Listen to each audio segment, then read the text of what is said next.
They were the 150 people selected by a lottery to go face-to-face with Hong Kong Chief Executive Carrie Lam in a so-called town hall meeting. Her first direct interaction with the people of this divided city she controls, after nearly 4 months of protests that were sparked when a bill allowing extraditions to mainland China was presented. Lam later shelved the legislation permanently, but it was too late for the protesters. They expanded their demands, focusing on alleged police mistreatment of protesters and less control from Beijing.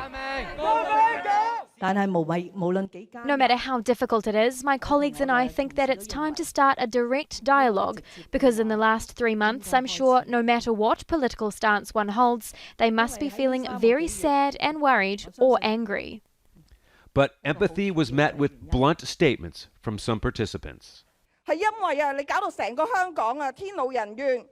It is you because you are useless at governing. Listen, you're responsible for what has happened in the protests. You must step down.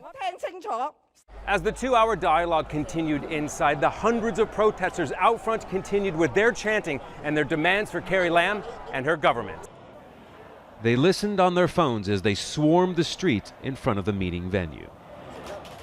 This political observer sees the dialogue as too little, too late.